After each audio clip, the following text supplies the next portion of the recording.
how to buy crypto. So you've made the decision you want to invest in crypto. Now, what do you do? So what exactly are the steps to owning Bitcoin, Ethereum, or any other altcoin? How do you make that leap into what can seem like a totally alien and complicated world? Well, don't worry. Here's my guide to investing in crypto for the first time. And you gotta trust me on this. It is not as scary as you might think.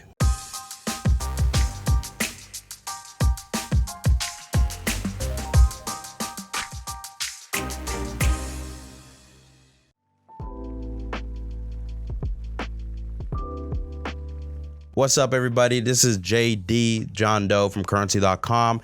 And before we jump into this video, please give us a like and subscribe to our channel.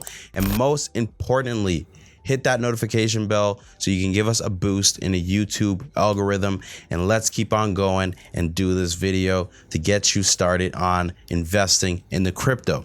So I'm going to break down buying crypto into a process of 5 simple steps. And with that, we're going to cover the first thing, and that is, where do you go to buy crypto?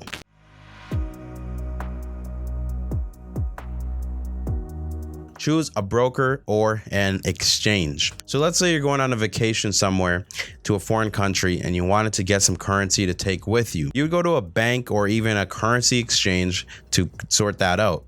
Well, buying cryptocurrency works in a similar way.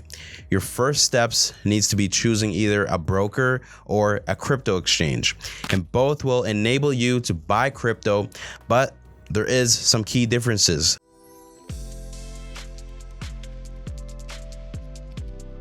Cryptocurrency brokers, so they take the complexity out of purchasing crypto by making transactions on your behalf, and they usually charge a fee for this. And some can claim that they are free, but they make their money by selling your trading details. And brokers obviously offer a convenient way of getting into crypto, but there are some drawbacks. You're not really in control of your crypto when investing through a broker, and there may be things like restrictions about moving your cryptocurrency holdings. So while a broker might suit some people, the majority of crypto investors choose to go with a crypto exchange.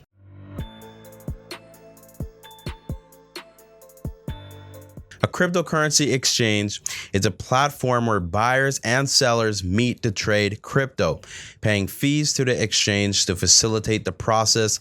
Now, there are so many exchanges out there, and it's important to pick the right one. Fees, ownership, and security hacking are all things to consider when you're looking for a crypto exchange. And you're also going to need to decide whether you want to go with a centralized or a decentralized exchange. Now you're thinking, what does that mean? Well, do you want to buy and sell your crypto through an exchange that is run by a central company, or would you prefer to directly trade peer-to-peer with other people? Now, when it comes to beginners, a centralized exchange is definitely the safer and easier way to go. So I think that's what we'll stick in for this video. But if you want to learn more about the difference between centralized and decentralized exchanges, then check out our video on it that we have right on the channel. Now, let's talk about those centralized exchanges. Some of the most well-known include Coinbase, Binance, Kraken, and of course we got Currency.com. And one more final point to make about your choice of an exchange or a brokerage: make sure they allow fiat currency transfers. Otherwise, you'll need to convert your money elsewhere before being able to make your cryptocurrency purchase.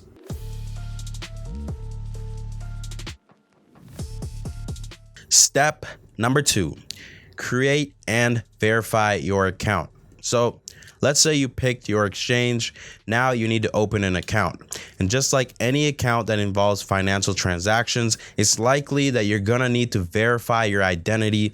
It is an essential step to prevent fraud and also to meet anti-money laundering requirements.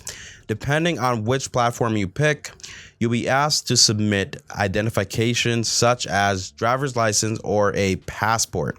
And once the verification process is complete, you can now start buying some crypto. And to do this, though, you'll need to deposit some funds.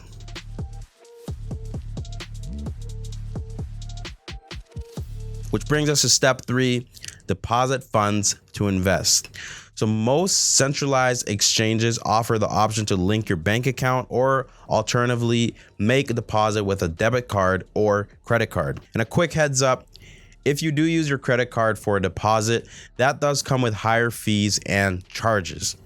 All right, so now you've got your account, you deposited your money into it. Now you're ready to officially buy your first cryptocurrency.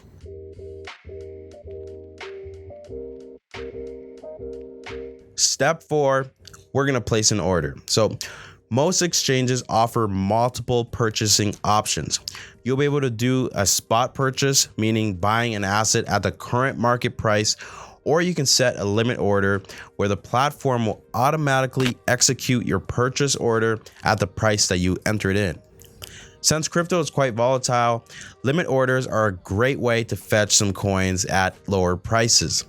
Most platforms will also have the option of executing a simple one-time purchase or to automatically purchase a coin of your choice for a predetermined sum in regular invertals.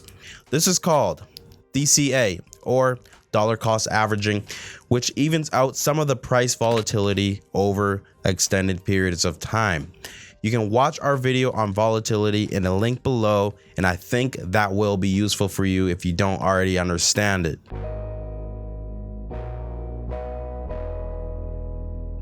Now the last step, step number 5, select a way to store your crypto. Now, this is the final, and for many people, this is most likely the most important step, is exactly where are you going to store your cryptocurrencies.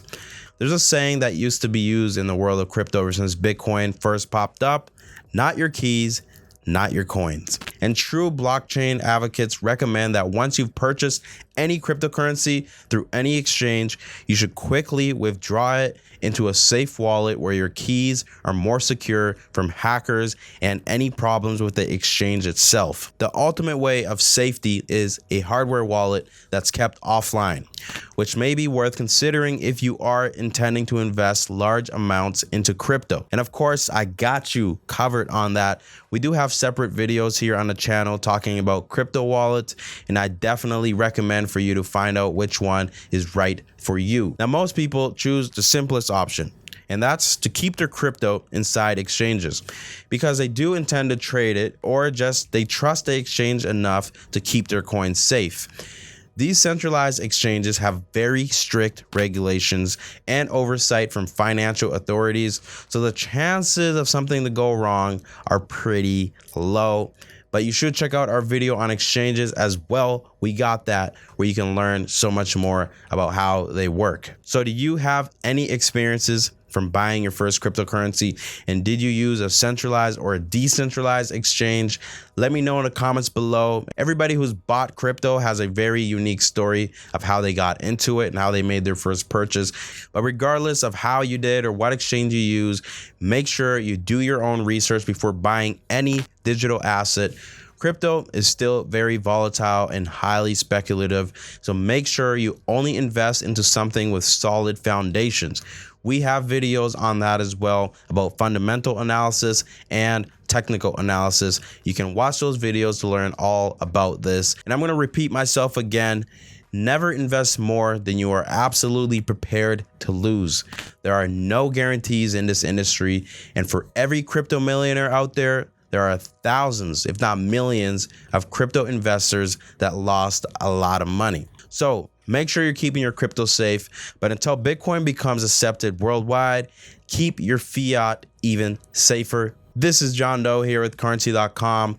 Thanks for watching. Give this video a like, subscribe to our channel, hit the bell, and I'll see you again in the next video. I'm out.